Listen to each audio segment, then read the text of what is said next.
বন্ধুরা কেমন আছেন? আমরা অনেক দিন পরে লাইভে এসেছি। আমরা ছোট একটা ভিডিও নিব।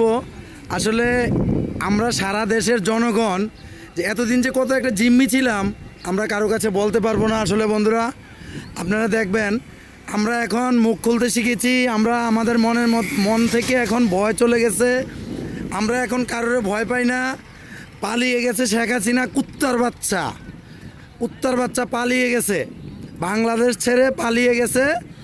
কুত্তার বাচ্চা এখন পালিয়ে গেছে। এখন বাংলাদেশের জনগণ আর কারোর ভয় পায় না। বাংলাদেশের জনগণ এখন কথা বলতে শিখেছে, প্রতিবাদ করতে শিখেছে। জানোয়ারের বাচ্চা পালিয়ে গেছে।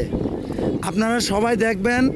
আসলে অনেক পাবলিক বলতেছে যে ইন্ডিয়া থেকে ইন্ডিয়ান সেনাবাহিনী এনে বাংলাদেশে ছাত্রদের উপরে নাকি গুলি চালিয়েছে। তো আমার একটা প্রশ্ন, আমি সাধারণ একটা আমজনতা, সাধারণ পাবলিক, বাংলাদেশের একজন সাধারণ পাবলিক হিসেবে আমার একটা প্রশ্ন হলো যে ইন্ডিয়া থেকে যখন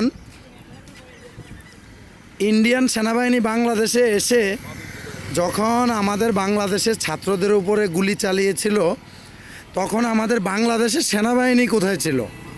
আমি আমার বাংলাদেশের জনগণের কাছে এটাই প্রশ্ন যে তখন আমার বাংলাদেশের সেনাবাহিনী কোথায় ছিল? তারা কি বসে বসে চকলেট খাইছিল? এটাই আমার জনগণের কাছে প্রশ্ন, বাংলাদেশ সেনাবাহিনীর কাছে প্রশ্ন।